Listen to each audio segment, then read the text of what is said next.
Okay, so greetings to all. Good evening when you're watching this. This is Abhivardhan from Indus Think, and this is the first dialogue for the Indo-Pacific Mobility Forum. But as you know, I know there are some Indus Think fanboys. I know, so hello to them. This is the 14th episode of Indus Think Season One, and as you have seen in the past few episodes, I've been discussing a lot about culture, music, philosophy, like the one I have with Raghav Krishna from Rashram, the one I had with Amrita on Rit and Dharma, and the one I had from the Ukrainian band Goe, of which I'm one of the diehard fans these days. So, as we engage further, this is a very interesting discussion on geopolitics, international relations, and of course the context of how we see policy from a larger perspective, from a long run perspective. Because let me put a caveat here. I've written a recent article which I've related more with music, but I would really say that for anyone who has an Indic approach to things or an Indic outlook towards things, who actually will seeks something in the Indian or Bharatiya civilization, they should more worry about evolution rather than survival or revival, because both of them will happen eventually, because there is some consciousness already, and that is something which is a challenge for all civilizations. We are not so special about it. Okay, every civilization has. So once we realize that we are also having that same challenge, we will be very much reasonable to act upon. So with this, I start this discussion with Richard. You know Richard. If you don't know, let me introduce for the audience. He's a policy thinker. He's a policy analyst. My first episode with Ruchir and Karthike, which actually went pretty well, was on decoloniality in Indian foreign policy. And if you know, he very much critiques about the way decoloniality works and the way a reformist approach is needed, especially in decolonized countries like India and others. So, in the past, you must have seen a discussion we had on Indian civilization and what actually is the Indian civilization. Many panelists gave various examples, and so did Richard. So, as you see on the title on YouTube, what is the title? The title is India, the Anglo-Saxon, and the Indo-Pacific.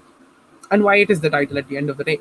The title is there because the larger question which we are asking to everyone is, what is the end goal, or what is the cyclic effect of the relationship between India and the Anglosphere? That's a simple question. Because of the simple reason that even if there has been something which could be considered as a larger than life in quotes thing, there are still those cracks and fault lines which exist, and those fault lines are rarely addressed. Often they're just overlooked, maybe to say that this is something destined and all of that. Seems more monotheistic to me and not pantheistic when it comes to diplomacy and cooperation. If you're friendly, why can't you be pantheistic? Challenge in all sorts have different orientations. Why do you have a monotheistic interpretation or monopolistic or monopsonic interpretation? So have something unique. And that's something which is a problem for the India and Anglosphere relation at the end of the day. And I'm not talking about only the US here.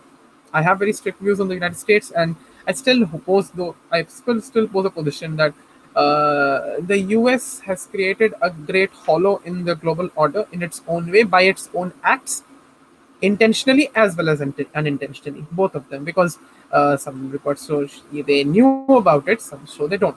So we will be discussing about these aspects and what should Indo-Pacific at the end of the day constitute for India, if we really have that term called as Indo. In Hindi, on Sanskrit, I don't know, but in Hindi we'll call it Bharat Prashant. So for the sake of the Bharat Prashant, let us see what Bharat actually needs at the end of the day, because for the Bharat Prashant, we never see something Bharatiya about it. It's more about Washington DC, and it's more about the DC think tankers rather than the Indian representation. So welcome, Richard. Namaste. And let me begin with the first question. And the first question is very direct and very simple. Now, we know that if anything happens in the world, the Anglosphere has its own reaction, and the Anglosphere has its own way of seeing things. But whenever the question of autonomy comes in, we actually lack that. Um, we don't have a unique response per se, or sometimes, okay, fine, people give this excuse that what, you are having this hard power cooperation and so forth. That's the thing. So let me give an example to what it means. If anyone would have read the media interactions and the way the media response to the Quad Summit has been, I'm not naming any English media. I'm not interested to do that. The mainstream one, and even in India for that matter. Let's start with India only. Who cares about Guardian and others? They will do what they will do. I mean, ironically, even in the US media, I remember that when Biden and Modi met, There was not a single important interaction between them. So that is something which did not happen, unfortunately. But that's a different question altogether. What was disappointing for me in the Quad Summit was A, we all know shared values don't matter. We all know the aspect of economic cooperation is again not going to work unless you have a strategic agenda which is infrastructure centric, challenging the BRI. You did not discuss that, fine, you don't need to name China, but you can still do it. Again, that's a different question. And then so the larger option which I see for cooperation, and again, somebody should not tell me Indian diaspora is the reason we are cooperating, because again that's a different question. I mean, the Indian diaspora went to the US for the first place because of many reasons, so let's not make the diaspora here. So but diaspora is not the reason. The basic knowledge economy is not the reason. I don't even think social media and all of that technology related is the reason, because even in that I think we can do better. We are just not starting to do. I think the coup app came late, so again, India's fault it is completely, not the US. Why did not you create an alternative to Netflix? So that's not the Netflix or the US's problem, it's India's problem. Fine. So let's leave the soft power baggage completely, the influence of the soft part. Let's get the hard part. And let me put this first question only in that perspective, because of the simple reason that this is a big, I don't know, myth or something which is an assumption in the security circle that Indo US cooperation is largely based on those shared values of hard power cooperation. Let me be blunt on that. That is something which I find. Again, people can disagree with me. People can say, oh, no, you're wrong. You have a naive understanding. I have no problem with that. People can assume that. And that is perfectly fine. It is very democratic to do so if you are thinking like that. So I don't care. I mean, this is not my problem. Yeah, if of course if anything unique is to be added there, I will very much await comments on social media. But that's another question, except ad hominem. So in the Quad Summit, Modi had an interaction with the Vice President Kamala Harris. Uh, Many of the media people must have reported that thing that Kamala Harris was saying about democracy sermons. So everyone will say, "Arey, ye to Anglosphere ki aadat hai. The Anglosphere does it every day with us." And the New York Times and the Washington Post, all of that will come again. Memes will become fine. ठीक है. I understand. Since 2014, you have been battling with them. You have been challenging them. Very good. And you have been also mocking the BBC. Very good. Do it. I have no problem. This is your imperative to do so. And I mean, BBC does it. Why won't you? It's a democratic right to do it. Now, but the problem with that is that you're only focusing on mockery and not you are actually getting into the right problem.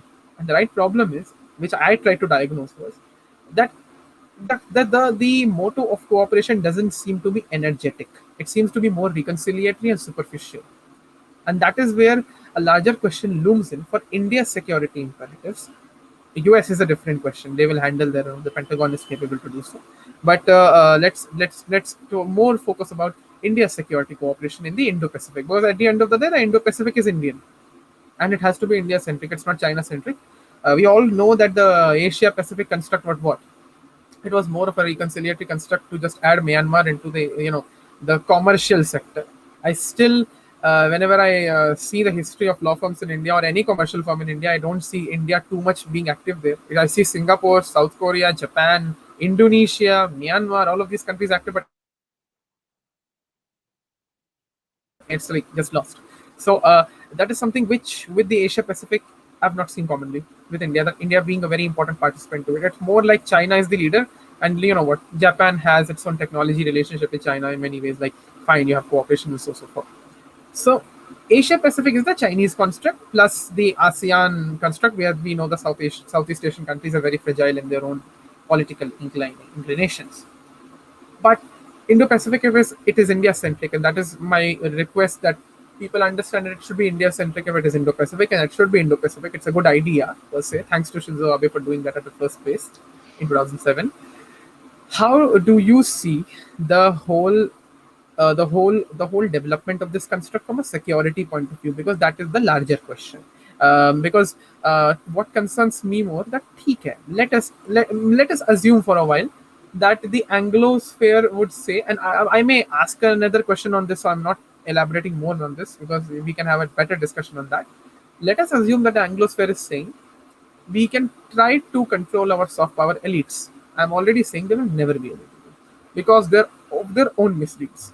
And I can actually give examples in the further question. So let's not talk about it much here. But even if that's the case, why it is that India has not been able to budget its own security conundrums? And of course, a follow-up question will come in as you elaborate. So, All right. So this transition, as you mentioned, away from a conception of Asia Pacific, which I feel has been very much used in the commercial and financial sectors, that Asia Pacific was basically a euphemism that that white expats in Hong Kong and Singapore or Australia as a nation could be used by the West to manage the Asian region, so that just like the East India Company would send its best and brightest to the Orient, and then they would manage the company affairs there.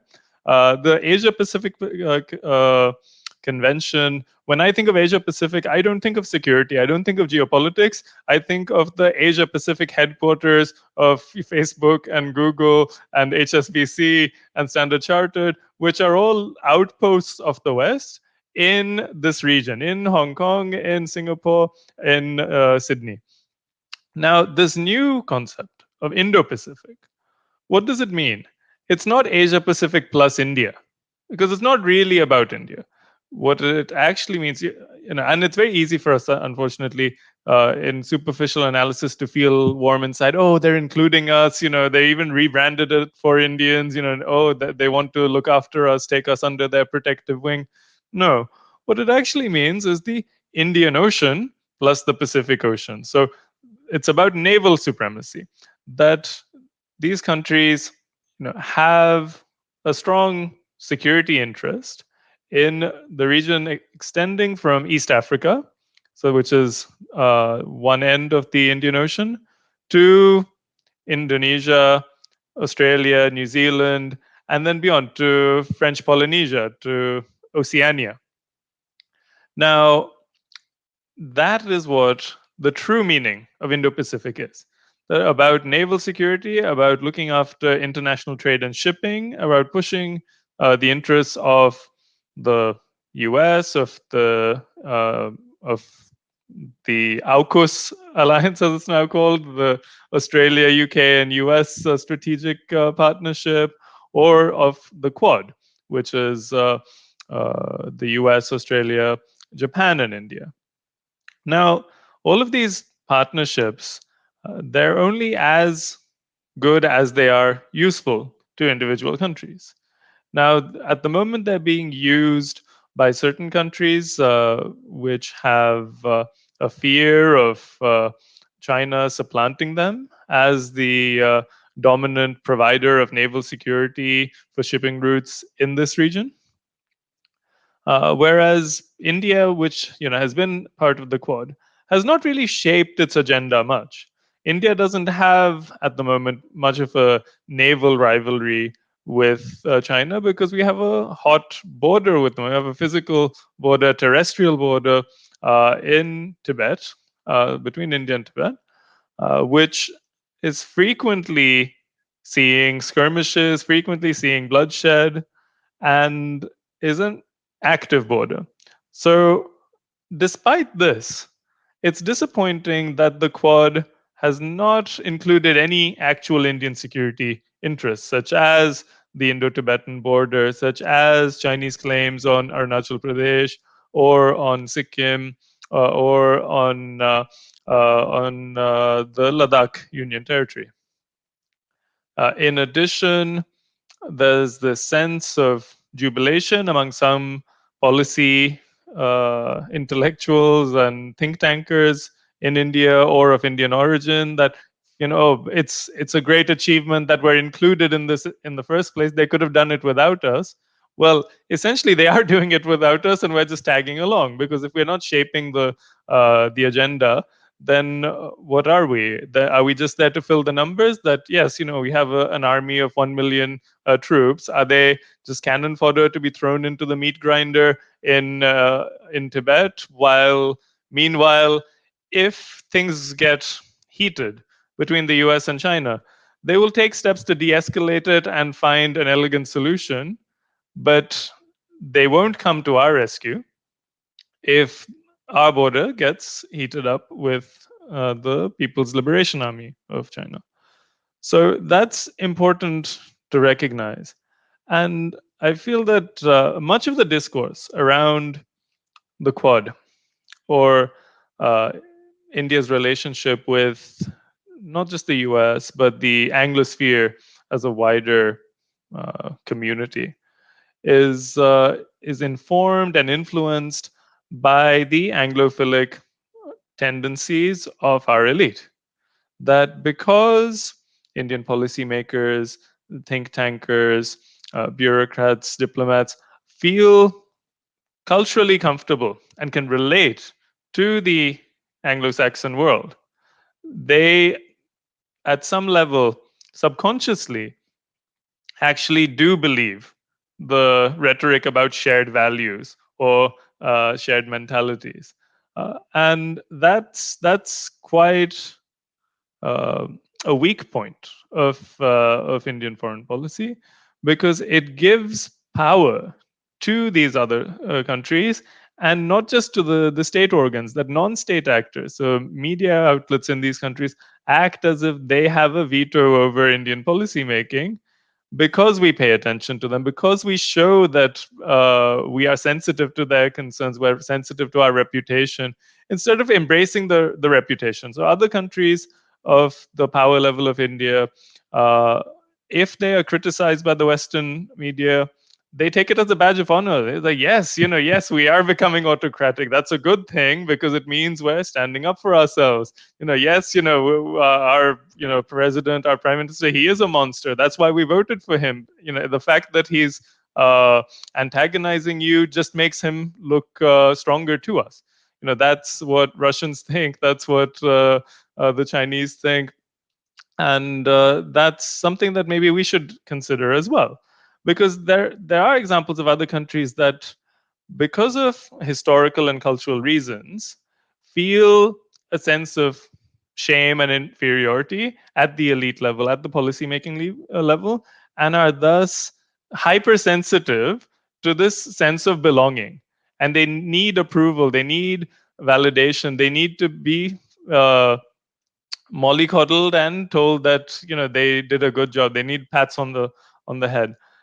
This another country that has this experience is Greece. That Greece, like India, it's an ancient civilization. It experienced 4 or 5 centuries of Turkish rule, of Islamicization. It then overthrew it, became a modern state, but was still managed more or less by the West, and had a strong tendency from independence to have to prove to the West that it belonged among them, that it wasn't defined by its Ottoman past, or by its Orthodox Christianity, which is Eastern, or its Byzantine legacy, which were all seen as non-Western. That to be Western meant to be Protestant or Catholic, not Orthodox, and definitely not Ottoman and Muslim. And this debate really came to the fore in the 1970s and 80s in Greece, as it was applying for membership to what was then called the European Economic Community, what's now the European Union. So Konstantin Karamanlis, the prime minister at the time, he gave a famous speech saying, "Oh, we belong to the West." That was his election slogan. We belong to the West. He would say, "I must repeat myself. Politically, defensively, economically, culturally speaking, Greece belongs to the West. Of course, we belong to the West. Greece, be it traditionally or because of interests, belongs to the Western world." Meanwhile, the leader of the opposition, Andreas Papandreou, had a one-line response to this impassioned speech, and that is, "I would prefer that Greece belonged to the Greeks," which says it all. that and it's the same. There are many people who think that because 5% of Indians speak English, that we belong to the Anglosphere. Our natural partners are the UK, the US, Australia, New Zealand. That because we have a diaspora there, because of linguistic and economic reasons, that these are our natural partners. But no, India doesn't belong to the West. Doesn't belong to the Anglosphere. Doesn't belong to anyone. That's the whole point of independence. India belongs to Indians, and it's Indians who should decide what their interests are. What are India's strategic goals for the long term as a nation, as a civilization? Where do we see ourselves? Where do we want to be 10 years from now, 20 years from now, 50 years from now, 100 years from now? And then it's the state's job to embrace whatever tool is needed to reach those goals. At the moment, we don't set goals for ourselves. We don't have a common national vision, a shared unifying ideology, and we haven't been able to develop strategic thinking.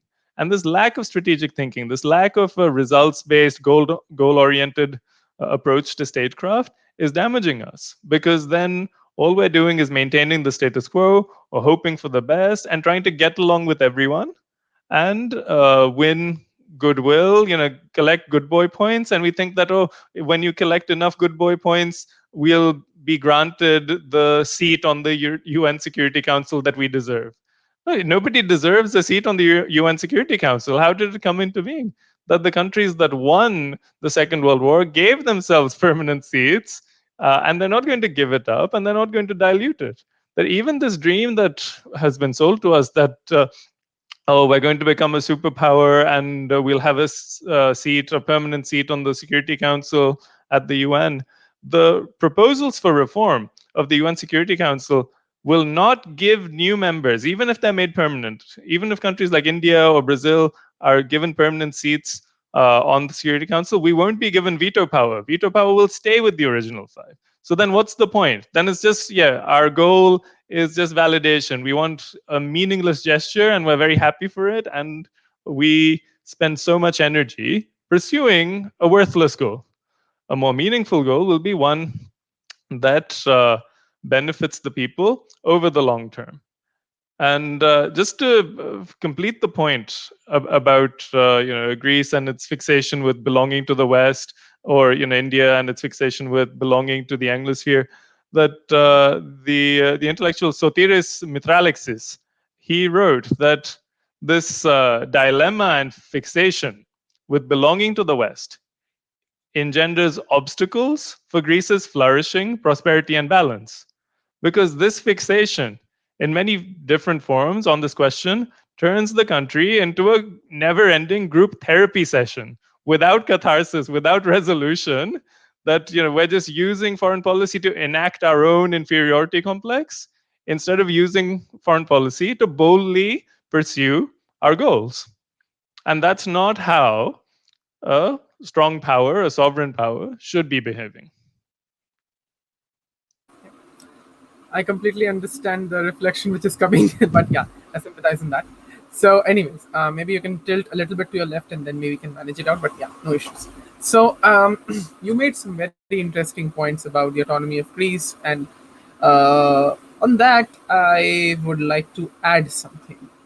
And to add something is this: that yes, there is a problem of inferiority complex, and I think there is the key why we behave like that. And again, um, I would like to point out to three important events in geopolitics which are very significant in their own right. One from 2020, two from 2021. The first one which I would like to talk about is the Abraham Accords. The second one is the Afghanistan debacle, kind of a strategic loss for the US, even if nobody admits it. Even if people say, well, $2 trillion were wasted in 20 years, not exactly it were they were paid. Of course, they were, there's some corruption around, but I'm not getting on that because I remember one defense analyst saying it, and I'm quoting him, very popular defense analyst, known for his jokes and so forth, that America is actually based on American economy is based on war. Without that, it just cannot go ahead. That's something which is a problem because even now the military-industrial complex is silent, and since the military-industrial complex is silent for a while, we just never know when it will bloat up, where it will go, and where it will start its waging wars and all of that. And that's the problem. Um, a larger problem with the American narrative is that they have a linear consequential policy. They just want everything from one destination to one destination, and how far they wish to proceed with it, they just do not realize that it does not have a scope which is productive enough, even for their people. Let's be honest, because uh, due to their neoliberal economic policies, and again, I'm not against free market. I am against stopping innovation, which of course their companies and their actors do very deliberately. I mean, I can give examples, but I'm not getting on that to deviate from the topic, considering our time constraints. But that's the problem. Their infrastructure is worse, the public infrastructure. Their inflation is worse. Their financial reserves are at a problem. Their NPAs are big.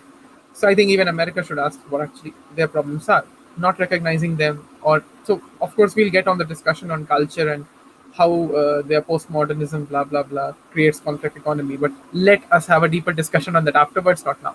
So let me get on the three examples first. The first one I said Abraham Accords, and the second one I said Afghanistan, and third one I did not mention. The third one actually is related to AUKUS. Now you mentioned about AUKUS a little bit, so let me describe about why I'm asking for these three to in this dialogue. Now, Afghanistan happened. A nation state was kind of created. Then there were presidencies. Of course, we know that Ashraf Ghani was not popular. His election was a farce. Amrullah Saleh was, but that's a different question. And the Northern Alliance got its way in 1919, 2001 somehow, and they basically, with the U.S. cooperation, got their nation state.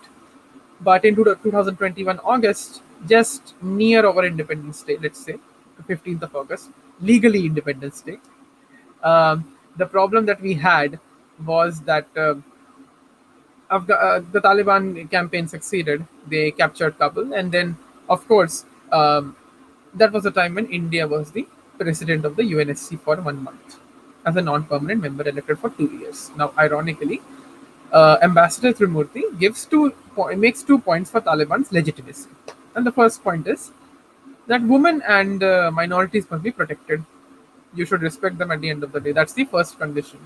And the second condition, of course, is that since this is being asked, um, the second condition is simply since this is being asked, you have to ensure that your territory does not manufacture terrorism. It's like asking Pakistan, please stop your terrorism, but we know that ISI and Pakistan Army will not agree to it. Ironically, Imran Khan is making a joke of Pakistan, and that's a big joke of themselves. But fine, the world can laugh on that, and that's something which is very fun to see.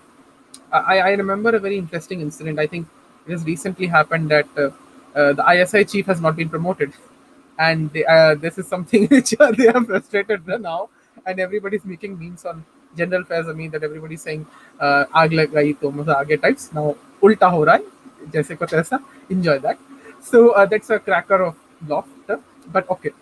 So I think there, what I find interesting, weird, is you can blame UPA government and Manmohan Singh for this. Okay, fine, ठीक है, आपने वहाँ पे संसद बना दी, you made a parliament, and you know what, you had some allegiance. India had a natural allegiance to the Afghan people, not just because Gandhar and Indic culture and Buddhism, but also because of the realistic considerations. That even in these 20 years, they have known you.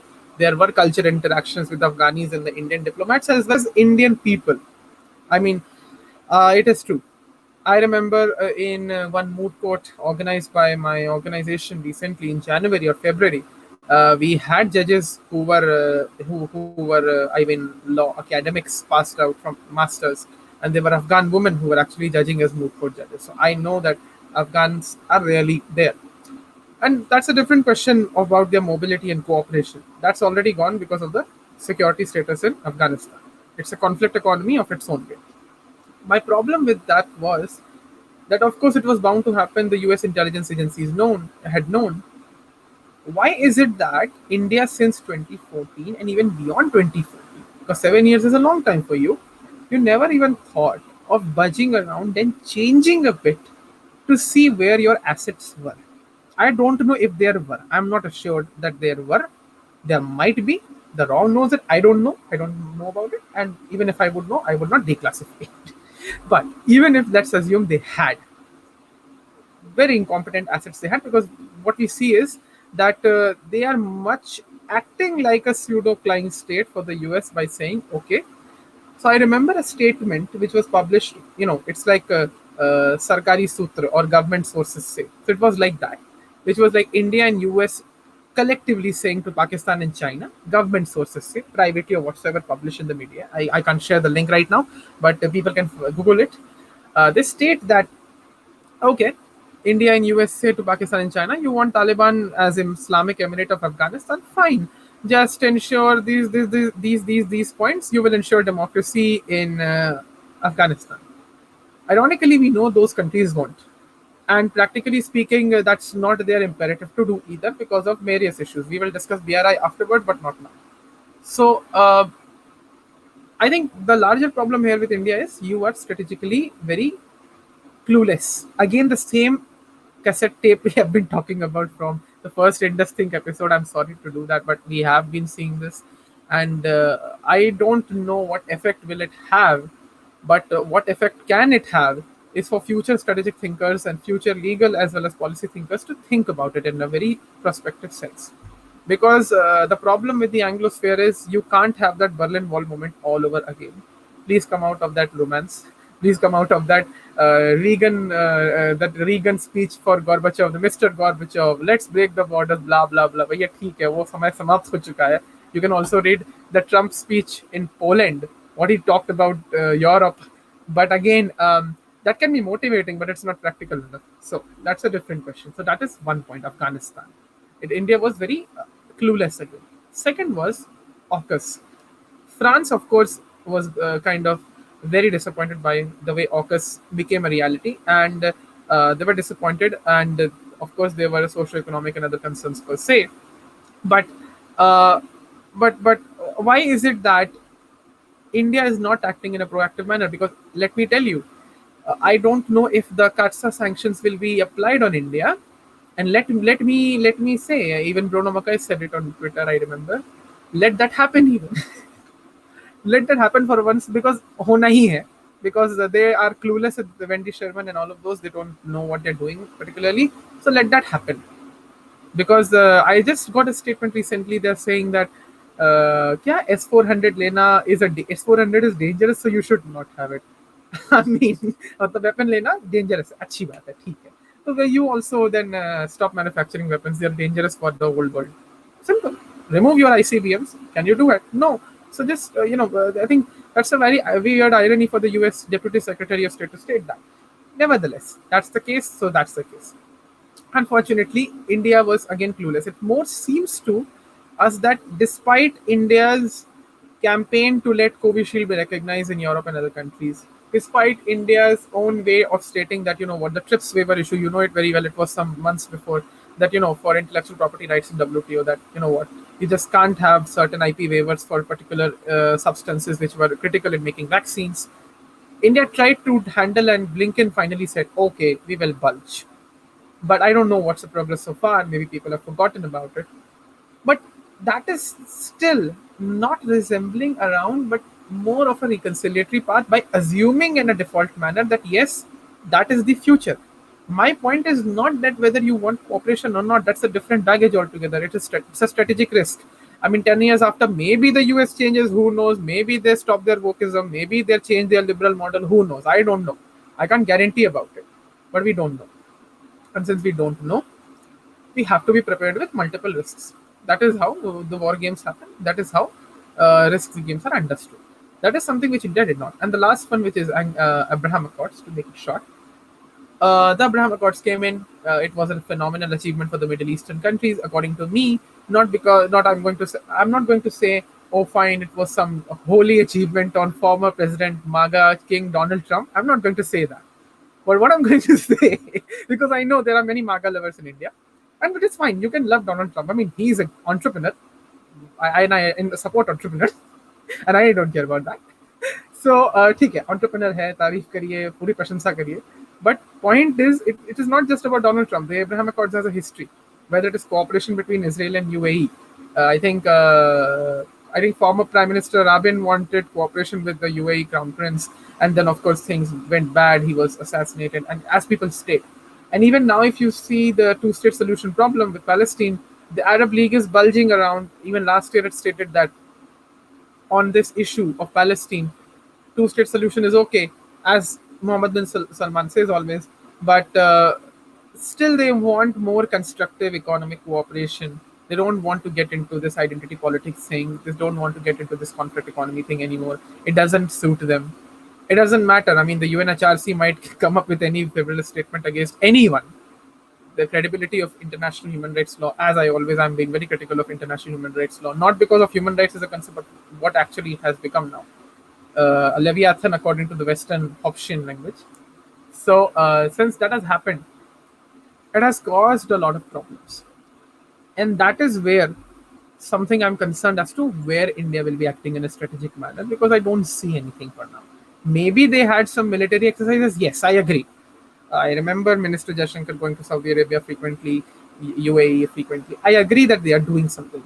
I'm not saying disclose, but it doesn't indicate a roadmap for anything. I mean, so what do you think of these three incidents? Uh, People would very harshly say incompetency. I say partial incompetency and partial lack of strategic outlook at a much institutional level. And lastly, lack of feedback also, lack of acceptance or even consideration of feedback. So the acceptance mat karo, consider to kar do. You consider bhi nahi karte. Consideration is also not there.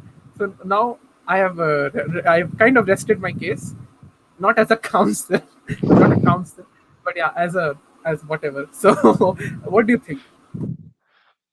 So I wouldn't call it incompetence. It's more lack of imagination and lack of long-term strategic thinking. If we look at the first example, that's the U.S. withdrawal from Afghanistan.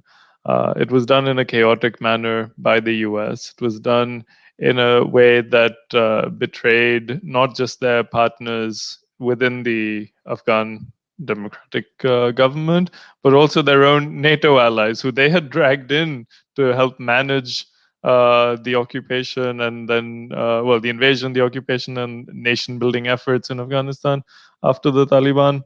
And they were all left to fend for themselves. The UK ambassador was sitting at Kabul airport coordinating stamping visas himself.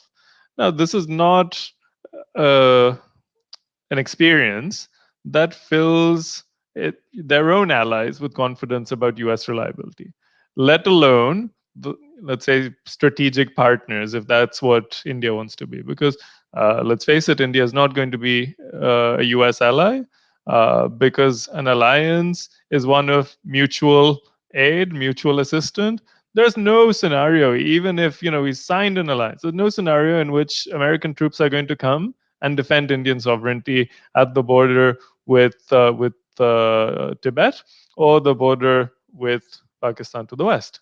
All they'll do is use their influence as an ally to de-escalate the situation and make us compromise and make us adjust and find some sort of suboptimal solution for us, and then call themselves peacemakers.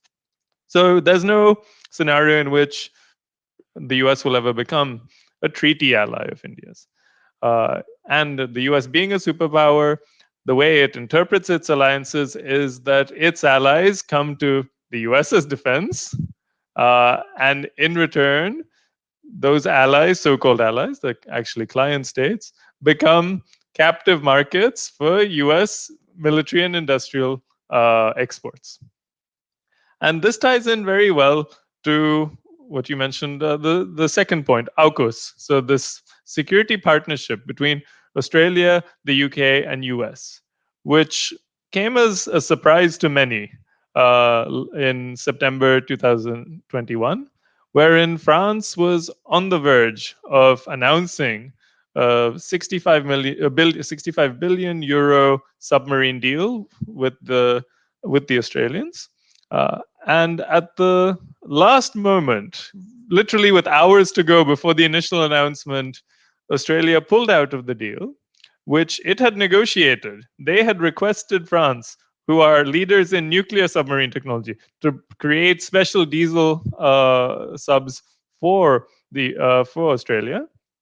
They turned around with hours to go before the announcement of this deal without informing France that they had cancelled this order and would instead buy nuclear submarines from the United States.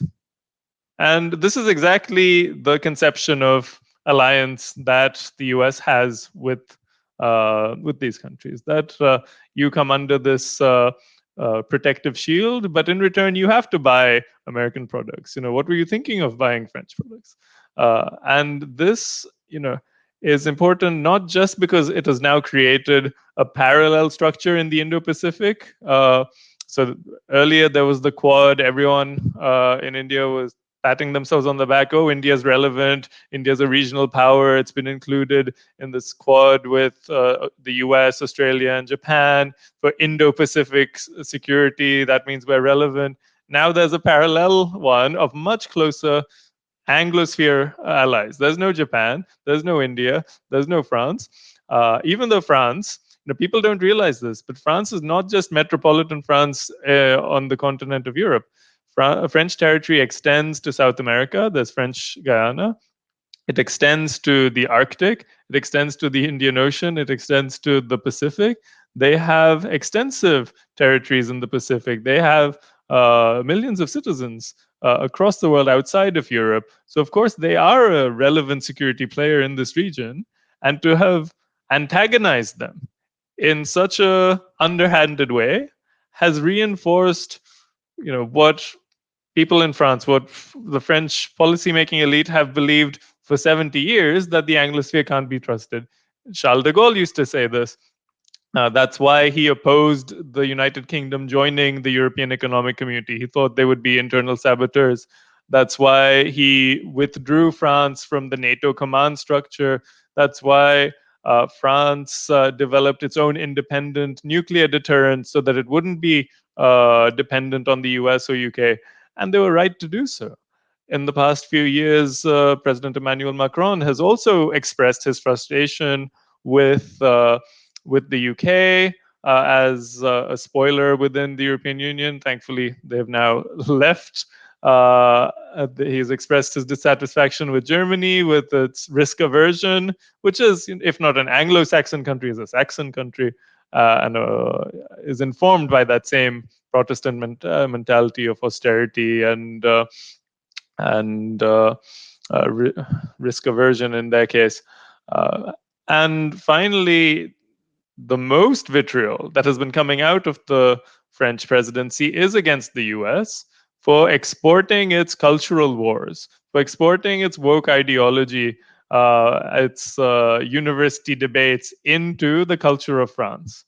And they've probably the strongest criticisms of the Anglosphere media in the past few years have not come from Russia. They haven't come from India. They haven't come from China. They've come from France. They've come from Macron himself, who refused to meet journalists from certain newspapers, who began attacking the coverage that France gets in the New York Times, Washington Post, Wall Street Journal, Financial Times.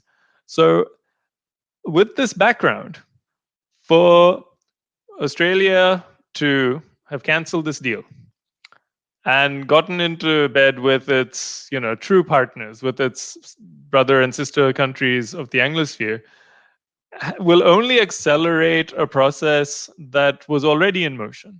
With Brexit, the UK has left the EU.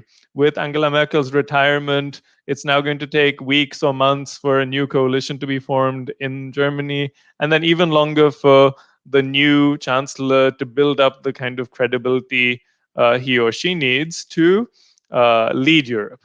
That leaves Emmanuel Macron as the uncrowned king of Europe, and he has an election coming up next year, and he's polling very mediocre in the opinion polls, in the approval ratings. So this is his long-awaited chance to portray himself as this elected monarch who stands up to the Anglosphere, who has an independent foreign policy, who practices strategic autonomy, this who is above petty domestic squabbles, just like Charles de Gaulle. Currently, following the last adoption of a new constitution in France, which was in the 50s, the French under Charles de Gaulle abolished their parliamentary republic and replaced it with this new semi-presidential republic, which is essentially an elected monarchy.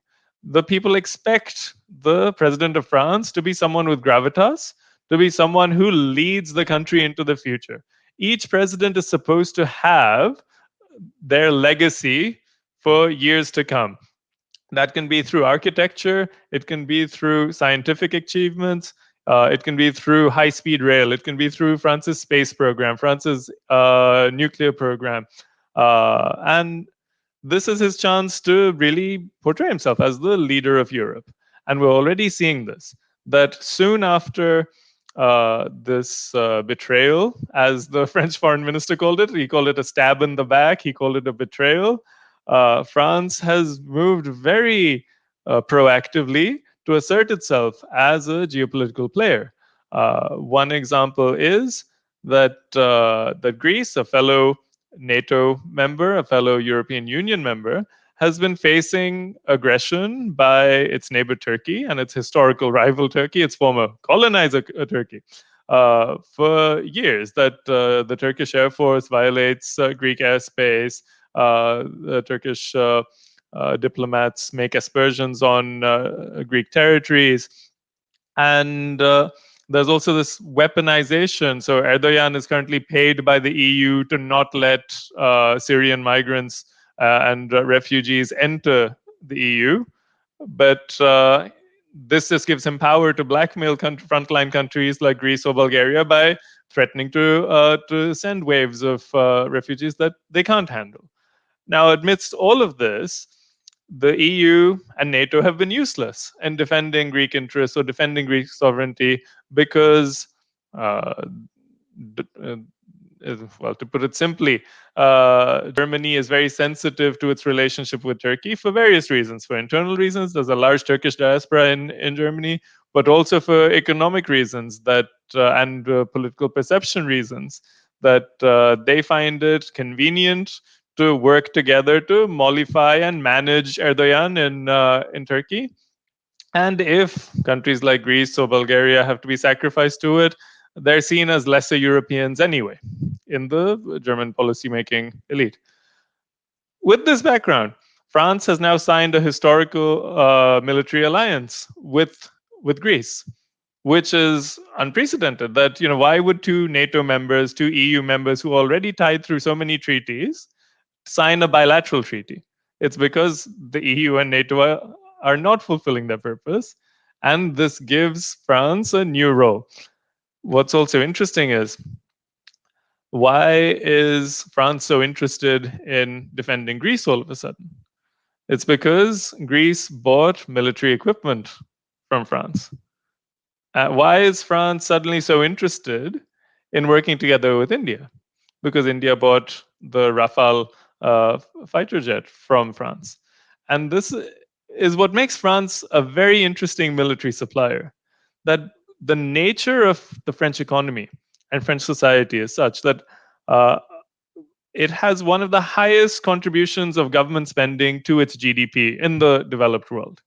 It has a very strong state directed focus towards manufacturing, research and development, innovation. And this is especially expressed in the military industrial complex there. And then finally, they have a highly unionized workforce who can often hold the country to ransom. As a result, France is a very unique country wherein when you buy their weaponry, when you buy their military technology, instead of you as the customer being in the inferior position, you're actually in the superior position because you have created so many jobs and you have offered social stability and political stability to that president. As a result, instead of having strings attached, it actually comes with bonuses. That all of a sudden, France wants to work very closely with you because they hope you'll order more, because it's a big boost to their prestige, to their economy, to their social stability, and they really start standing up to you. So this is similar to to Russia, or formerly the Soviet Union, that India was a close partner of the Soviet Union and is still a close partner of Russia. As a result, India, for many decades, was said to have actually enjoyed a veto power in the UN Security Council, because the Soviet Union slash Russia could be relied upon to always veto any resolution that was explicitly against Indian interests or against Indian territorial sovereignty. Similarly, this is something that one can leverage with France. And in response to the Quad, in response to AUKUS, we're going to see what I jokingly referred to as the pentagram, the unholy alliance of five countries that France has decided to work with over the next few years. And that is so France, Greece, Egypt, the United Arab Emirates, and India. So these are five countries that France has identified and have a shared interest in containing a specific power, and that's Turkey. That you mentioned, Abhivardhan, that we've had a relatively successful West Asia foreign policy over the last 7 years. That we've managed to balance our historic relations with Palestine, along with increased cooperation with Israel, without compromising on the Indian state's position that we support Palestinian independence and a two-state solution. In fact, Prime Minister Modi was the first Prime Minister of India to set foot on Palestinian soil and make this commitment as well, that India supports Palestinian independence and it has even been awarded the Grand Collar of Palestine, so the highest state honor of Palestine, alongside, and this is alongside historically good relations with Israel. Similarly, we used to have a big problem of Wahhabi funding. So the Saudis used to fund radical preachers, clerics, madrasas within India. And were historically close to Pakistan. For example, there's Faisalabad, which is named, after King Faisal of Saudi Arabia. Uh, Now India has done a fantastic job in weaning away Saudi Arabia, and the United Arab Emirates from Pakistan towards India, and now we are enjoying very good relations with them as well. And with that, we're still getting along with our historic partner in that region, which is Iran, who are big rivals with the Saudis and the Emiratis. However, this lack of vision that we mentioned, the lack of imagination that we mentioned, came out when what happened when the Saudis pulled the plug and the Emiratis pulled the plug on Pakistan. They found a new patron, and that's Turkey. It was Turkey and Qatar. What ties Turkey and Qatar? They're supporters of the Muslim Brotherhood, which is a third power. So it's not Shia mullahs in Iran. It's not the Wahhabis and the monarchies of the Gulf. This is the historic movement from the far west of Asia, or from Egypt as well. Now, in order to isolate these countries, it's important to identify who has an interest in limiting their power. And that is Greece. It is Egypt. It's Cyprus and Armenia as well. But at the moment, they're not very strong geopolitical players, and have both experienced losses to the Turkic forces, be it Turkey itself or Azerbaijan, in recent years and decades.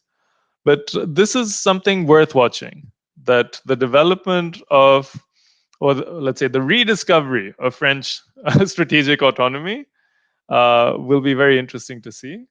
And earlier this week, there was this fascinating video posted by Macron himself, simply saying the dream is possible, which was a 1 minute, 41-second video of French technological achievements since the Second World War, with inspiring corporate music in the back, no text.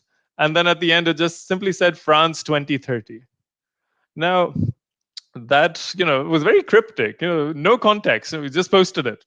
And it's part of this reimagining of France's place in the international order, in the European Union, in NATO, and in opposition to the Anglosphere and its traditional partners and patronage networks.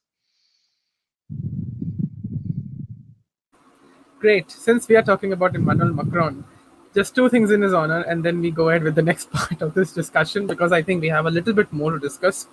Actually, we have a lot, but I think we can shorten it up accordingly. First, since you jokingly mentioned pentagram, I also jokingly did a thing. So I dedicate this meme to both the heads of states. I mean, one of de facto, not the de jure, and second is a de facto. So this is a Gaulian relationship with the Indo-Pacific.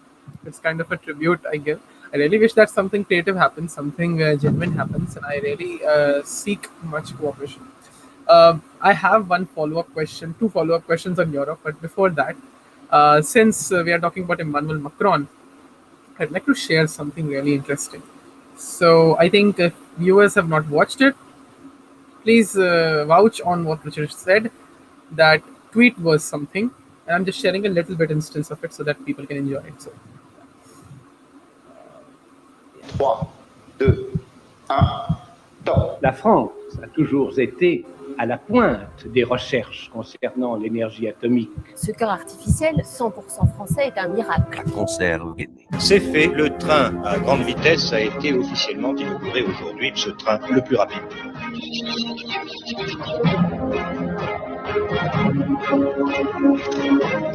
Première projection cinématographique. Cette invention merveilleuse. Concorde a mis pleine puissance, le voilà, ça y est. Au classement de l'alimentation durable, la France est championne du monde. Nouvel avion de combat français, le Rafale. Premier français commandant de bord de l'ISS. L'un des meilleurs appareils de chasse du monde. Notre ambition à tous, c'est d'avoir un jour des hommes sur Mars. Grâce à la 320, pour la première fois, Airbus dépasse Boeing. Et ça, c'est une véritable révolution. Sommes-nous seuls dans l'univers?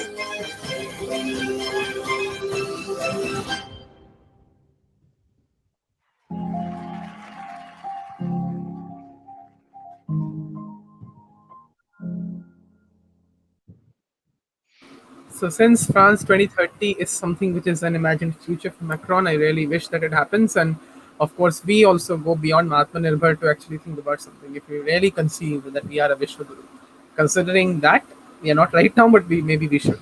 So I had one follow-up question, a very simple one, on Angela Merkel, and one on the Visegrad group. Basically, the role of these Visegrad group countries, Hungary, Czechoslovakia, and so forth. I mean, Czech Republic, Slovakia, and Italy, and all of this, and Poland. Poland. Yeah. Poland. Yeah. So sorry. Yeah. Yes. So we know that whenever we talk about the Anglo-Saxon relationship, whenever it comes to interaction, India has, of course, and in Indian communities, let's not say communities, let's say Indian non-state actors as well as Indian state actors, they have been quite bashed or quite being affected by the Anglosphere. And whenever we say Anglo-Saxon, we specifically mean the Five Eyes Alliance countries, the intelligence group countries, and that is the direct way of saying it. Another country, not Trinidad, not Ghana, not India. of course, not those. Of course, not those. But okay, so let me spell it out: UK, US, Canada, Australia, maybe Ireland. I don't know. Ireland is not a part of Five Eyes, but not that much. ठीक है, उनके साथ सही चल रहा है. I mean, they are Irish. ठीक है. So ठीक है, not Ireland, but yeah. So that we know. But as a relationship with Germany was, of course, at stake, we don't know which coalition will form the government. Many people are saying the left-wing coalition, which is a left-wing, works for European definitions, not for India, but for them. Because for India, it's a different case. Not going to say about that. But so let's say the left-wing coalition forms a government. I'm not talking about them. What do we really see? I'm not saying about whether they will form the government or not, or there are any chances on them. But I remember a very, I would say, since you mentioned about how Russians and Indians are ridiculed by the West, and I'm talking about the Anglosphere here. That's why I've stopped saying West on Twitter. I say the Anglosphere. That's good. Exactly. जिसने किया उसी को बोलो, सबको नहीं, गलत बात है. I am full solidarity for Europe, not for America. Anyways, so since Anglosphere, The Economist published a caricature showing that the German eagle, or I don't know, falcon. I don't know. I don't say the word. Eagle. Yeah, the eagle is fatigued now and in a very bad position. And you know what? That liberal responsibility is now shattered. Who will do that in Germany? Who will? So do we really see that? Because you mentioned about there's a void. Do we really see that since Merkel is gone and there's an uncertainty in Germany? Although Germany is a robust democracy in its own way, That's a different question altogether. Security-wise and otherwise, it's very robust. But does it really affect Germany's role? And second question, let me put on that: do we really see the Visegrad group's resilience? Because uh, I much see that Eastern Europe has an important role to play to cooperate with India as starters. Because my understanding has been, and I may be wrong, that not just the von der Leyen Commission, but even beyond before her, I don't see the EU being very strategic. I'm not talking about European countries. I'm talking about the European Commission particularly and the European Council. And that they are too different for me. So what do you think on that? Just a quick one you can give, and then I'll go to the next one. All right. I think it's to be welcomed. Any dilution of German power in the European Union should be welcomed, because over the past few years, because of the stagnation of Italy and the stagnation of France, the de facto leadership of the European Union went to Germany purely on the strength of its economic and industrial base. However, Germany is a country that, like India, doesn't have much political imagination or foreign policy imagination. It's a status quoist country. They're very happy with what they have and are just trying to tinker with the system to improve their outcomes, to improve the efficiency a little bit, but not change it. That's scary. They don't want a revolution. They want an evolution as slow as possible. And over the past 20 years, so both with Merkel and her predecessor Schröder, Germany has been the origin of a lot of the bad ideas within the European Union. And I'm not talking about the obvious ones. So many people criticize Germany for creating or enabling the refugee crisis. No, not that. Long before that.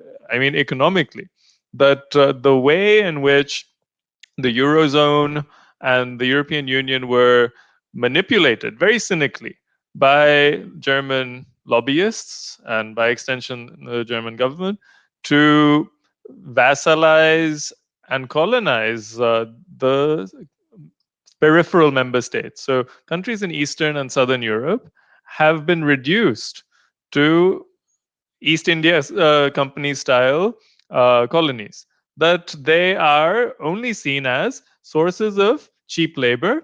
So Western European countries suck up all the talent from these countries and leave an old aging population behind, uh, and as a market for finished goods and financial products.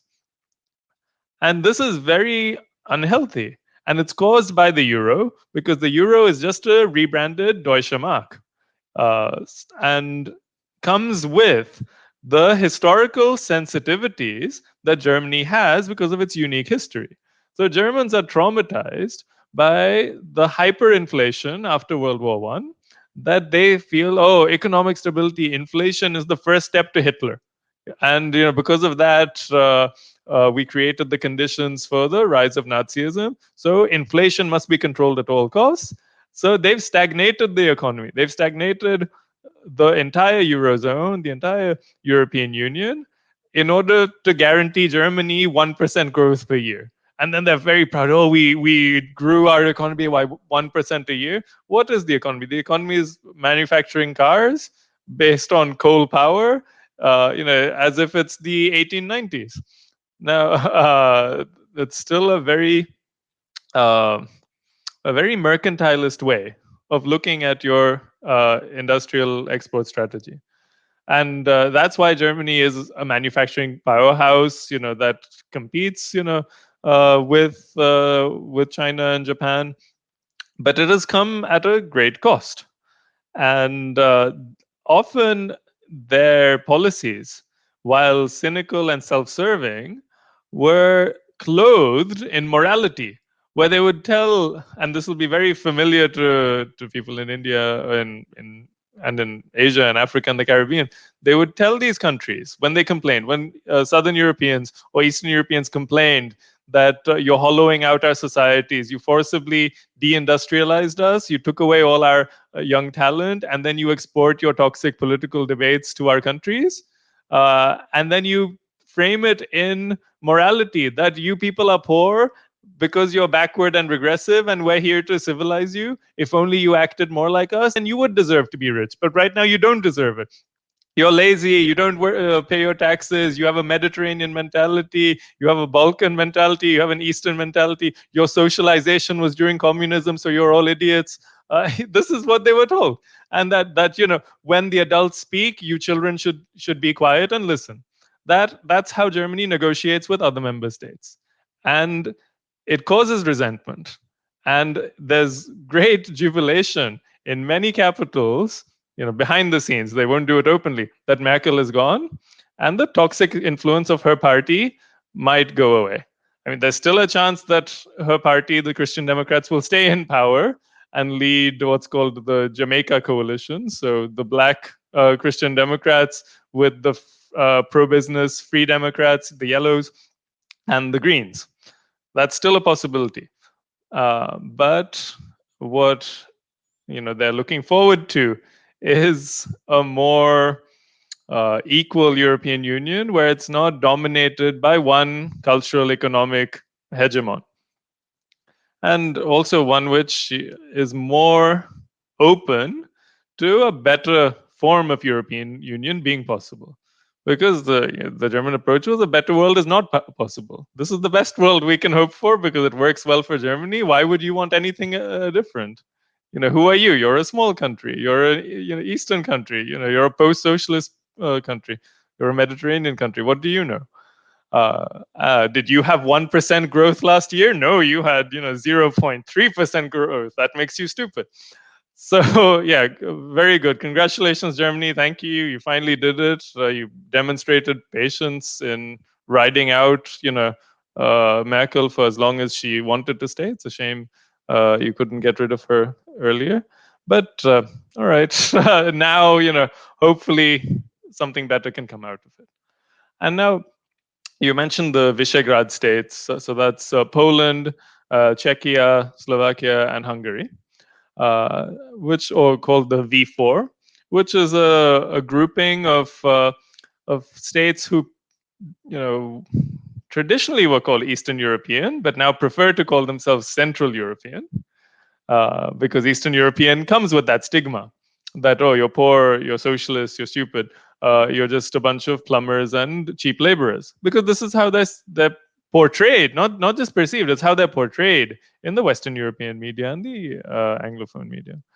And this is a bloc within the European Union. All four of them are EU member states. Three out of four don't have the euro. They have their own sovereign currencies, which gives them a bit more autonomy on fiscal and economic matters, or monetary matters. And it's, I feel, the first step in what ideally should become a union of its own. That because of the difference in historical experience, because of the difference in material circumstances, there is a difference in needs in these countries and expectations and aspirations.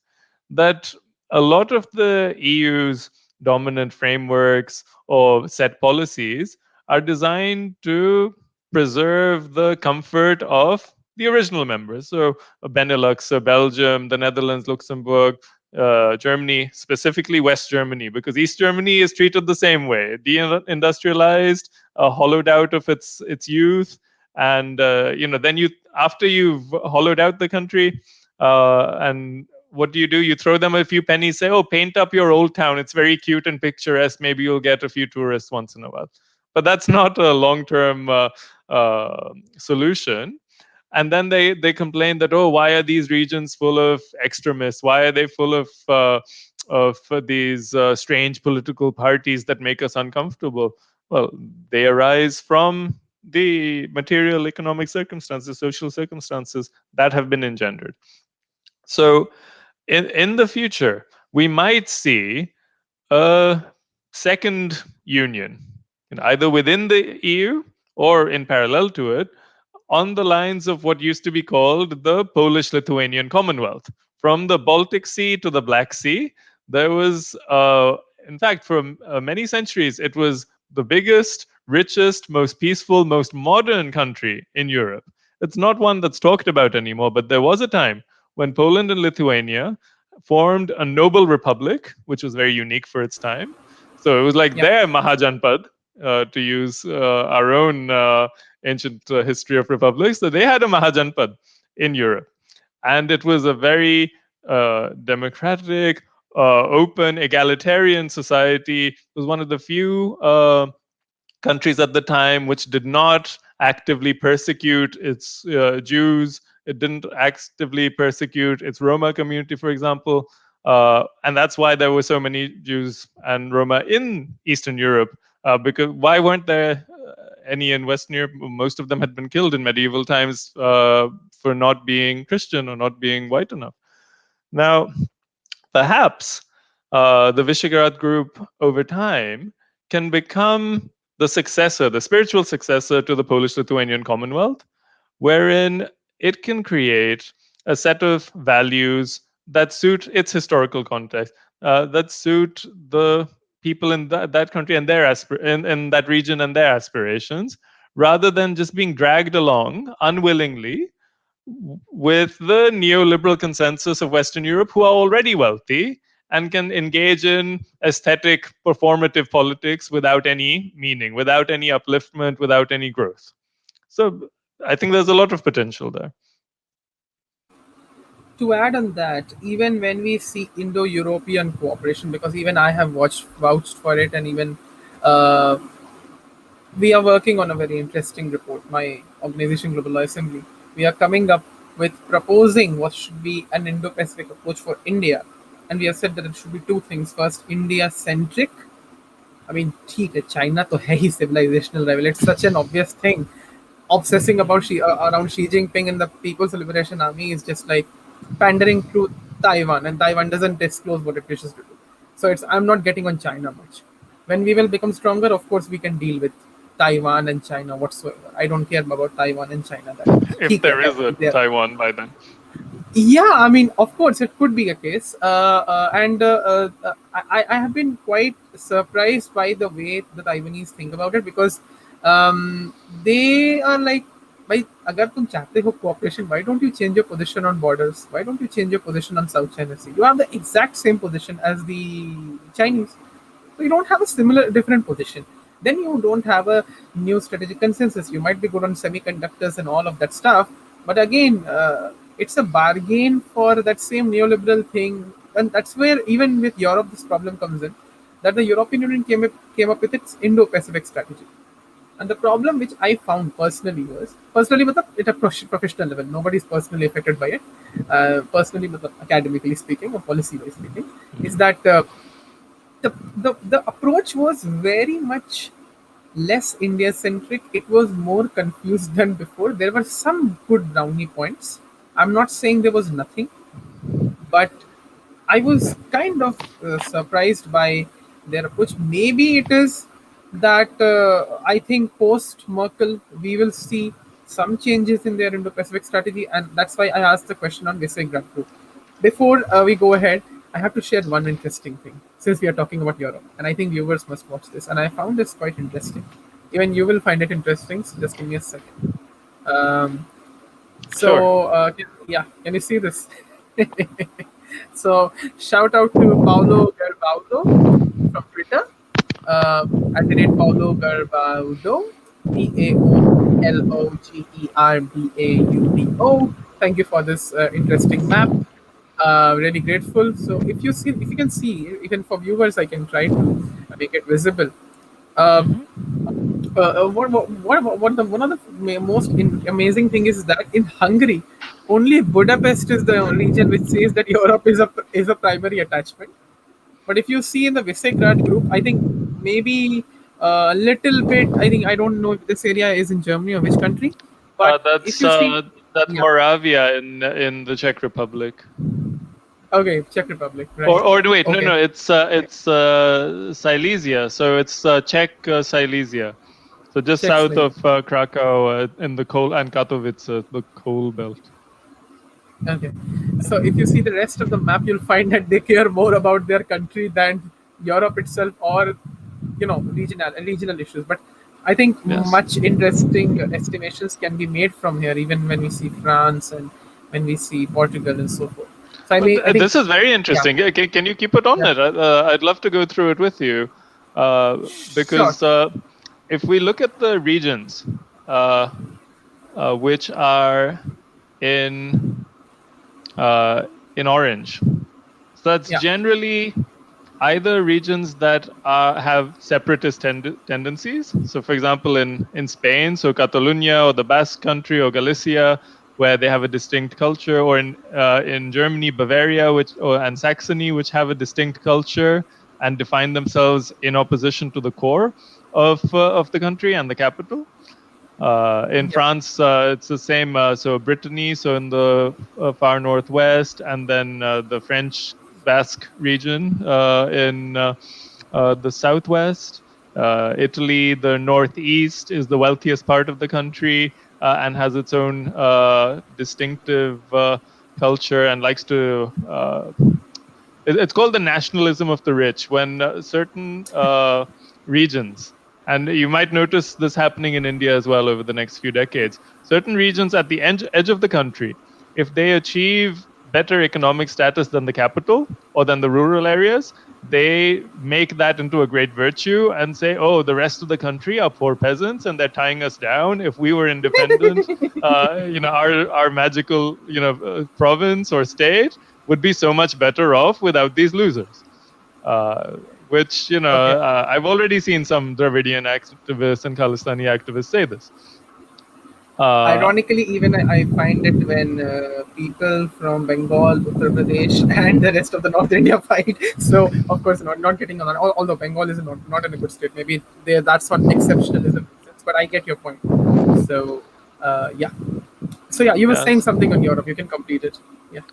Yeah. So it's very interesting to see what people identify with primarily. So they identify with their country, they identify with their region.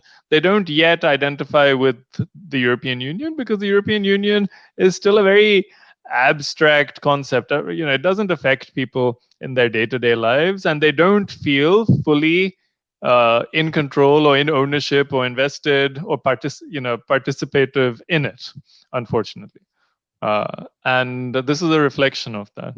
So you were saying that in all of the European Union, it's only in Budapest that European is seen as their primary identity. Yeah.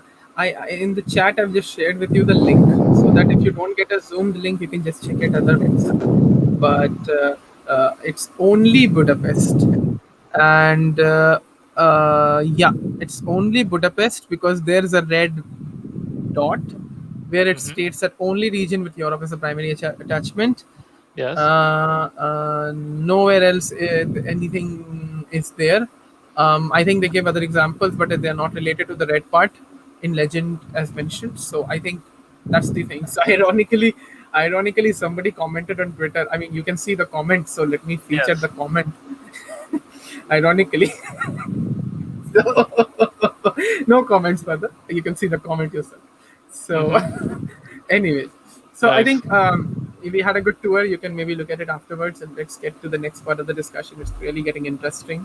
I mean, we violated the 1 hour 30-minute rule, but fine, I don't care.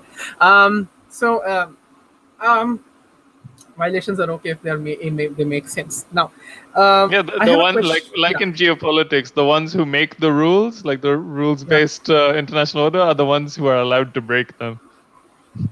Exactly the point. Exactly the point. So now I have an interesting question.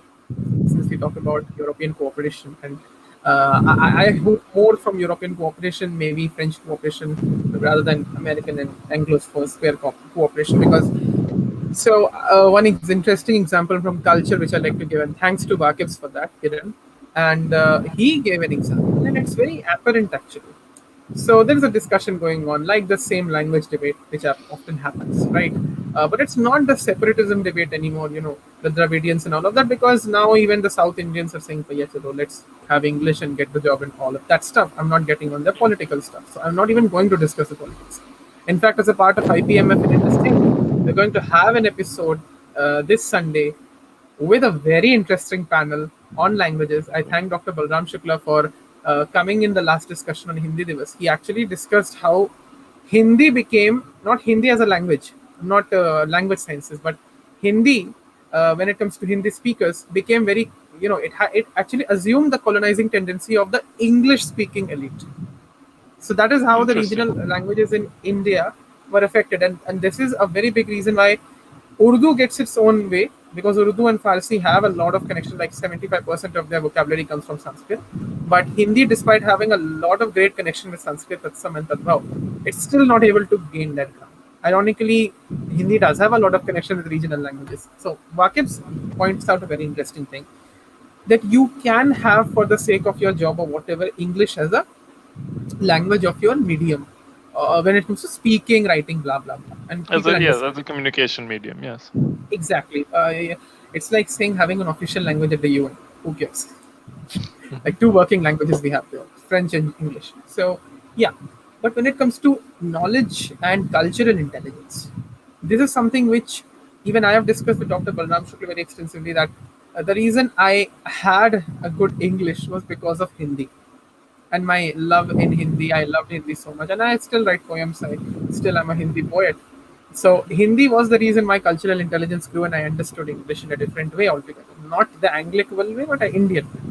That's why I play my words accordingly. That is something which many Indians may agree to, because even when you speak English, the way people roll out their words, the people make the sentences, it's a very diverse thing altogether in the world. It's not the same. It's not the American neoliberal way anymore. I met Eastern Europeans virtually mostly, and I've seen that their way of interaction is quite interesting. I mean, people can watch the interview I had with Kate and Taras, they can understand. So what he says specifically is that the GDP contribution of English as a language is going down because of course, what America is going to be a power, particularly it's going to be very severely affected. Now, the problem with the Americans is that we have seen the Afghanistan example. I may agree with only one minute thing, that there was some air which was there for the Afghan people to protect their culture. The problem was that the security and strategic alignments were not clear. Otherwise, you are spending $2 trillion, and then you don't have a situation in Afghanistan which makes sense, wherein everybody knew that. And I think it was since 2015, there was a graph showed by Alexei, I don't remember, that when the poppy cultivation for drugs, that actually was at a high level, Obama was thinking to exit from Afghanistan, let the US exit from Afghanistan. So I sympathize with the Afghan people, and I'm putting that point here, that your nativity and culture is something which maybe to some extent neoliberalism gave you that voice, but it doesn't mean that it will be able to. Because the problem is, and that's something which I've seen with Asian cultures, is that you can talk about Korea and Japan, but again, they have their own uniqueness, is that they are kind of trying to fit in the neoliberal frame of things. As you said, everything will be hunky-dory assumption that, you know what, this is an assumed, imagined, legendary cooperation. Now, I agree with you that I should not have used the word incompetency, but the reason I said was, and I'm not saying in a pessimistic way, or I'm very hopeful about Indian actors and Indian diplomacy. It's just that I do not find much optimism when it comes to cooperation with the US on various causes. Not New York Times is not the reason why I'm disappointed. Nobody cares for them. they are a company of their own value. I'm not caring about them. What matters to us is New York Times is like Pravda in the Soviet Union. You read it just to hold up a mirror to what the elite are thinking, but there's no actual truth to be found in Pravda or in the New York Times. And mutually there was an understanding on both sides about that. That was just a way to feel the pulse of the policymakers in either country. Right. So as this GDP contribution is going down, practically what's going to happen is that other countries will gain their leverage.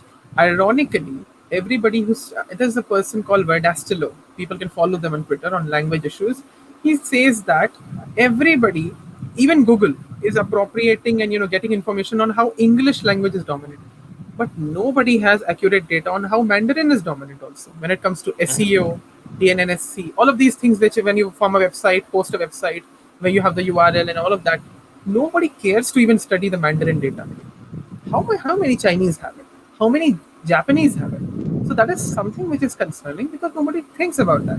Imagine a day where Indians have this that, what, with Hindi and Sanskrit, let's have our own approaches in these things and develop a technologic protocol which is actually much stronger and it leads to things. So why am I pointing out cultural?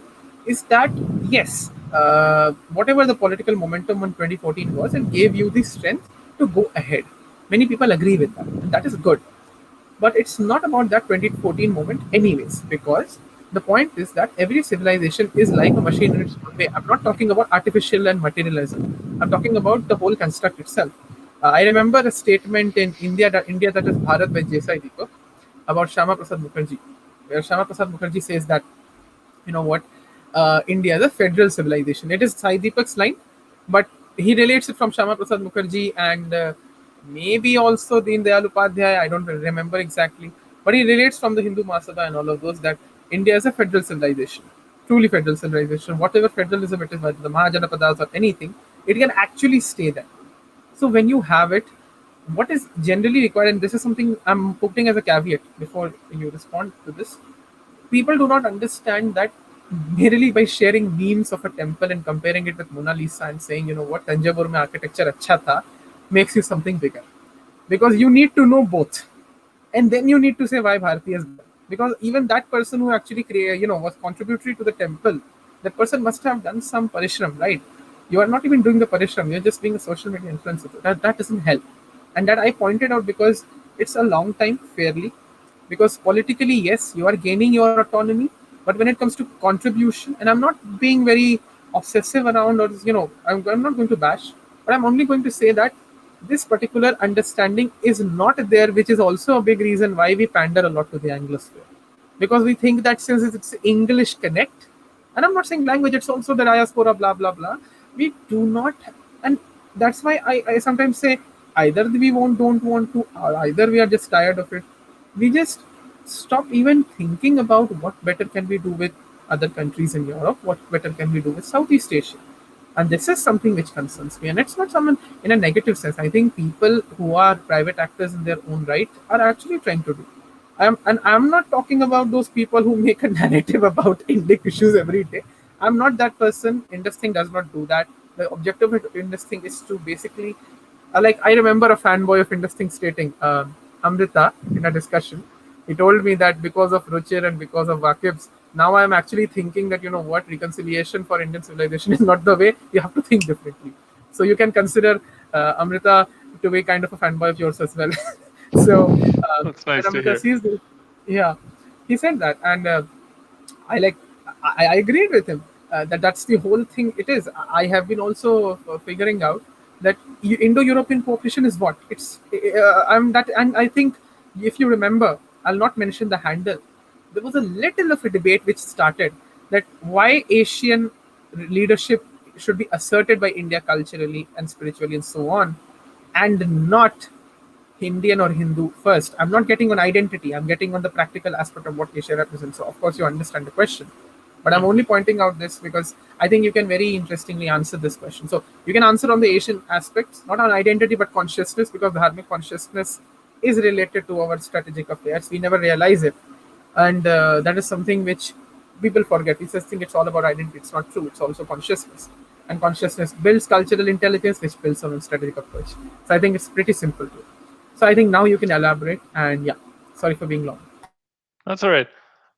So I feel that in order to understand many behaviors of not just the elite but of the masses, and that could be the elite looking for emotional or cultural validation abroad, or the masses sharing memes saying that X Indian achievement is better than Y Western achievement. No, you should simply take pride in that. Objectively, this is our achievement and this is why we should be proud of it, without needing to compare it to the West, because then you are putting the West on a pedestal and again falling into that same trap that we have to show that we're equals, and then there's some reward for that. But that's not how a sovereign country or people should be behaving. And the reason we behave this way is because of a historical lack of sovereignty. That because Indians were stripped of agency in running their own affairs for so long, they've forgotten what it was like. And if we look at it, so it's not that Indian sovereignty ended, in 1092 when the invaders from Central Asia succeeded the Turkic invaders. But there were attempts whenever there was a restoration of Indian sovereignty, be that through Vijayanagar, be that through Shivaji Maharaj declaring Hindavi Swaraj. It was not just about asserting political sovereignty, but about restoring the traditional and indigenous knowledge systems.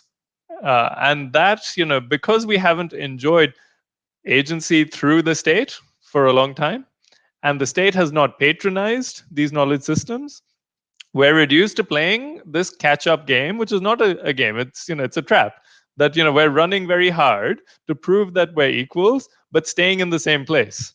At some point, you have to realize that this is a waste of energy. And what is the way forward? It's to look at the example of successful countries that people keep saying, oh, India is so big, so, diverse, it's this, it's that, and that's a fundamental flaw, which means it can never progress. We have a neighbor that is also, as big as us population wise. It's as diverse as us, geographically. It even has, it's not that they don't have ethnic or linguistic diversity. They just enforced, unification through a national language as a means of national integration and unity.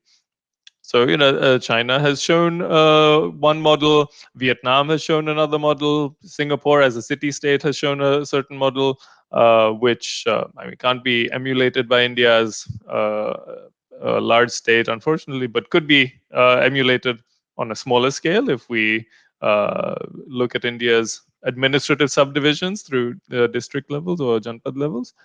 But since you mentioned Asian values and dharmic values, let me define the two. So, what do Asian values mean? Because Asian values have a very clear meaning in international relations. So, this is from a research paper from 2004, and it says, the Asian values theory, in brief, makes 4 claims. First, human rights are not universal, and neither can they be globalized. They emerge differently according to the context of particular social, economic, cultural, and political conditions. Second, Asian societies are not centered on the individual, but on the family. The nation is like a big family. It supposedly comes naturally for Asians to let the combined interests of the family and the nation go before the interests of each individual. Third, Asian societies rank social and economic rights over individual political rights. And then fourth and finally, the right of a nation to self-determination includes a government's domestic jurisdiction over human rights. This implies that other nations should not interfere with the internal affairs of a state, including its human rights policy. So what Asian values means is basically a pushback against the interventionism and veto power of Western states on Asian countries. Traditionally, Asian countries saw themselves as having superior civilizations, superior values compared to Western barbarians. And this is a institutionalization of that mentality so as to immunize and insulate them from the geopolitical, cultural, economic, social influences of these hegemonic powers. Now, they'll say that, oh, what do Asian values have to do with India or with dharmic or Hindu values? Well, where do you think this understanding came from? It didn't occur in a vacuum. There are 2 great schools of political thought and philosophy from ancient times in Asia, and one is the Indian school, and one is the Chinese school. Together, they met in Southeast Asia in countries like Vietnam, Laos, Cambodia, Thailand, Indonesia, Malaysia. And today, these are the countries that are at the core of ASEAN. And this is traditionally what was the Indosphere. And if we are to dream big as India, as an Indian civilization, or as a dharmic power, as a Hindu power, it should be to take back our role as the patron, as the protector, as the uh, dominant naval, commercial, military power in this whole region. That, even this term South Asia, beyond, the CIA, Anglosphere definition of South Asia, which was just formed to give legitimacy to Pakistan and delegitimize the use of the word Indology or Indian subcontinent. What did South Asia mean before that, or in other countries that were unaffected? So if you look at the Eastern Bloc, if you look at textbooks from the Soviet Union or from East Germany, at the same time that the Anglosphere was embracing South Asian studies and South Asian this and Indo-Pak hyphenation, South Asia in other countries, in non-English speaking countries, means everything south of Tibet, which is divided into what was called near India and far India. Near India being the Indian subcontinent, far India being Southeast Asia. That is the true South Asia, and it's essentially the old Indosphere from millennia ago, from centuries ago, through trade, through naval expeditions of the Cholas, for example, and through Sanskritized Hindu kingdoms in Southeast Asia, such as Ayutthaya, such as Champa, such as Amravati, which is now in Vietnam, Pandurang in Vietnam, and in Cambodia and Laos as well. So this is important to recognize, that this is what was taken from us, that these were countries, and still are countries, that look at India as their spiritual mother. But unfortunately, because of India's lack of power, because of lack of economic and geopolitical power and lack of political imagination, there are ministers today, foreign ministers in this region, who say, yes, India is like our mother, it contributed, taught us, our language and our culture, but China is our father because he gives us pocket money. And that's the difference between soft power and hard power. And at the moment, hard power is winning. Now, to make a final point, and I'll end with this. I talked about what Asian values means today, but what is the origin of that conception? Let's talk about the Arthashastra by Kautilya. This is a quote from him on sovereignty and power. So, the king, the minister, the country, the fort, the treasury, the army, and the friend are the elements of sovereignty. The acquisition and security of rights are dependent upon peace and industry. Efforts to achieve the results of works undertaken is industry. Absence of disturbance to the enjoyment of the results achieved from these works is peace.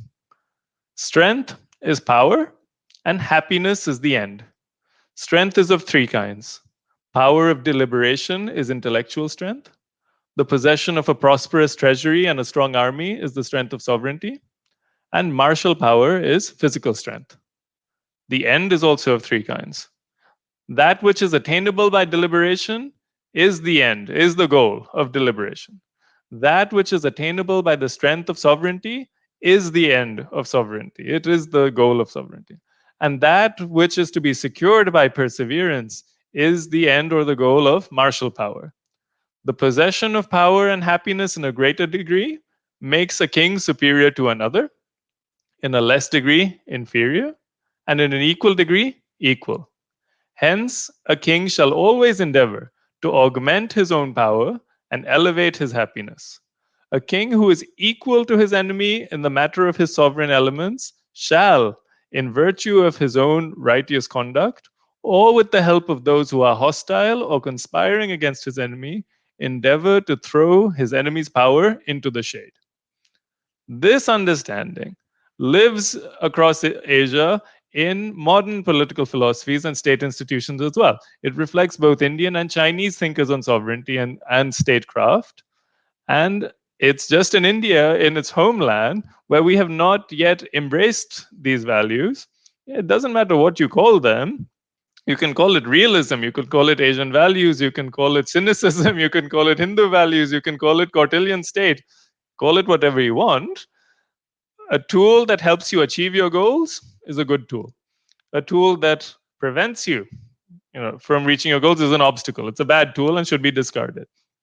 That's what matters. So this is what I mean by developing strategic thinking, that it's not enough to be satisfied with where we are. Where we are is just, we're not here because we set ourselves out to this goal and achieved it. We're here because our position in the world has been decided for us by other powers, and we were just so grateful that, oh yes, yay, this is fantastic, let's preserve this at all costs. But other countries can see that. They see that we're a soft state, and a soft state will, if you're seen as a soft state, you'll be treated as a soft state. If you're treated as a soft state, you'll be seen as a soft state, and there's a vicious cycle there.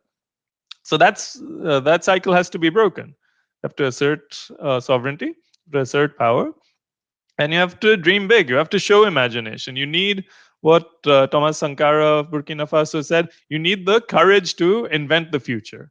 You need to set yourself long-term goals for 10 years, 20 years, 50 years, 100 years, that by 2100, this is where we want to see India be. This is its position in the world. This is internally, how we want to see society and the economy and culture. And now that we've set this goal, these are the milestones, these are the steps, and these are the tools that we'll be using to reach these goals. This is what China has done, and we can learn from there. You can learn even from your adversary. You can use the tools of your adversary. Just because they touch the tool doesn't sully it forever and now you can't use it. And similarly, if we invented Asian values as Hindu values, as Cortelian or Chanakyan values, and it's been used by other countries, it's been used by Indonesia, it's been used by Malaysia, it's been used by Singapore, that doesn't make the tool less worthy. It shows that it's effective, and it's our own legacy. Reclaim it and start using it instead of complaining that, this belongs to others because they changed the name. Who cares about the name? What matters is results. Yeah. So I think we have a constraint of time, so I completely agree with what you said. One last question, and before that, a little bit of addition in 1 minute. And last question is also very brief. One addition to this is that evolution is a need of a civilization. So it actually is something which is very all-comprehensive, and it happens in every area, not just international relations, not just law, which we talk about a lot, and not just technology. I had a podcast on AI now, and I wrote a monograph, an Indic approach to AI. I said a similar question, and I made a funny thing that, okay, fine, you can't expect a Chanakya in technology, but where is the X in technology for India? And where is somebody after Vivekananda? You just can't stop there and chime around and say, this is this form of exceptionalism. That's the same mercantilist mentality. I'm using this word very carefully, which the Anglosphere has. And one funny instance, and then the question is that all of these actors in Hollywood who actually are becoming woke these days, or partial or pseudo woke, or whatever, hiding woke. They're not woke but liberal. If they're so liberal and they're so much about struggle is progress, just leave the past and go away. Why is it that they become actors and get starring roles in films which are actually based on Soviet Union, World War One, Congress of Vienna? Why loving so much to the past? And then they bring up the argument that what Churchill said, जो भूतकाल को देखते हैं वो वर्तमान और भविष्य को नहीं. So please don't tell me that your past doesn't matter. I think the problem is people don't realize that decoloniality is a tool. It is not a world itself. And this is something which even India, that is Bharat, is something which people will realize. I end there. So my last question here is very simple. Somebody was saying that Russia became an observer recently in the NAM summit where Meenakshi Lekhi, the MOS External Affairs, has gone. Interestingly, I like that initiative because NAM was all about countering US and Soviet at the first place. We all know that Soviet is gone. Russia as an observer. Iran is obviously a very important player for India. And Iran will not be hostile to us. Iran is like, theek hai, chal raha hai. They are trying to have their own equilibrium with India and China. Anyways. My concern is, I don't see it as NAM 2.0 for Minister Jaishankar or India. I see it multi-alignment 2.0 because multi-alignment started with Vajpayee or Narasimha Rao in their own way, even if it was neoliberal, even if it has flaws, even if American-India incorporation and all of that thing happened, the relationship, and but there is still multi-alignment possible. And by the way, I remember, thanks to Krishnan for that, the person who was responsible for making the ties between Reagan and Rajiv Gandhi possible was none other than Minister S. Jaishankar. He was an IFS officer at that time, and he actually made the Indo-American relations strong.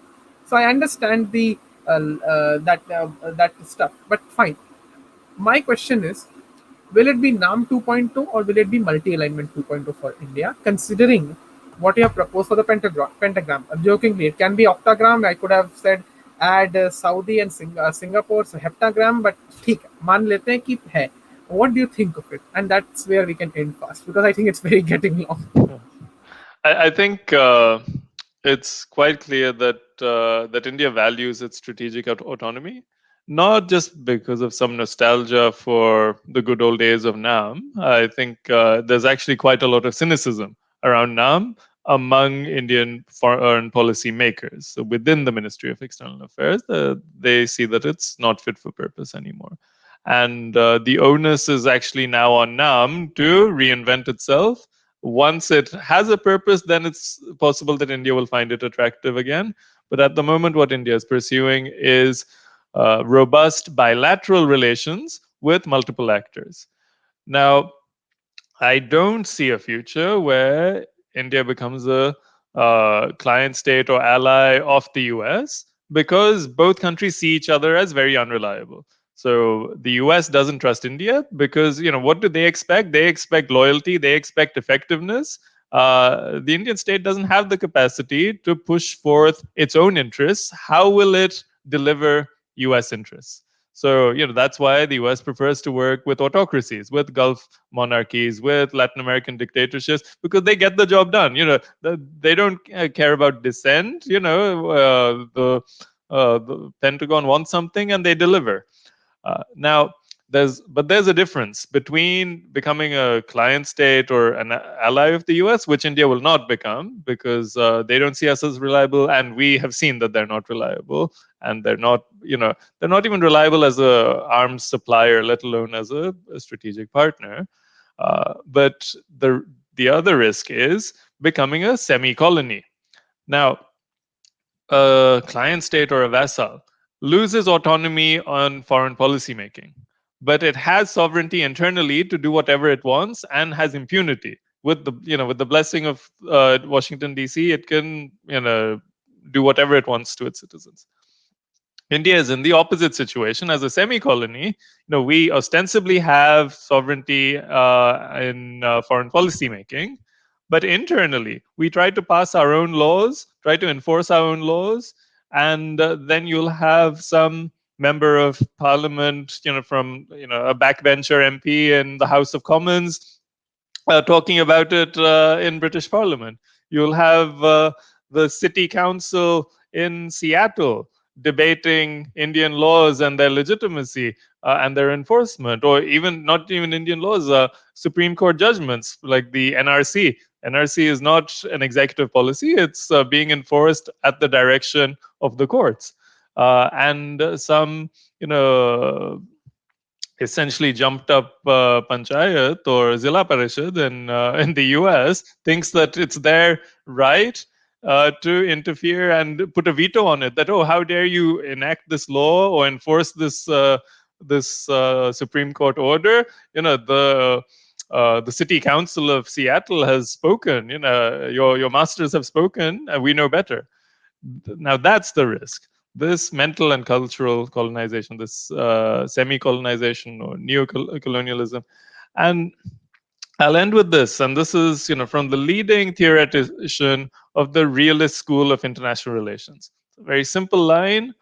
Memorize it, write it down, and frame it in the Ministry of External Affairs. The individual state has the right to give itself any constitution it pleases, to enact whatever laws it wishes, regardless of their effect upon its own citizens, and to choose any system of administration. The end. The debate ends there. If you're a sovereign state, you can do this.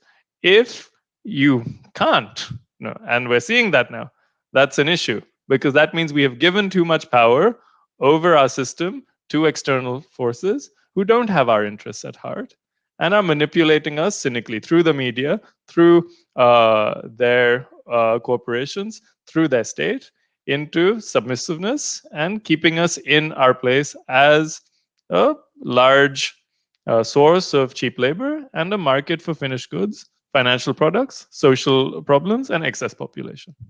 That's all. Exactly the point, and that's where the problem comes in. I can have a discussion, but not right now. But to conclude, only two lines to say, and then it ends. That I was going to discuss wokeism, but let's not do it. We all know it what it is. But the major point which I was going to ask was this only, and you summarized it very beautifully. That the problem with that is you create a conflict economy in the Anglo-Saxon world that comes in India that actually contributes to it. And I will not refer a particular statement, but fine, I'll tell you after this session. What ironically it is that you use conflict economy like the past governments in a way to get your things done. Maybe there are, I'm not saying the government is deliberately, but maybe the politicians think like that, or maybe the other stakeholders think like that. And that is a problem. Maybe it is good for elections, maybe it is good for other things, I don't know. But it is not good for civilizational considerations, because then it's not going to productively help. And then it's again the same thing, that politics is the religion and not the other way around. I'm not talking about basically the Jeffersonian way of secularism. I'm only talking about the practical problem that we have in India, that it is also deeply colonial at the end of the day. You just have the same colonial mentality, and you just create conflict economy. You don't have a development. You can't have ideally any of them.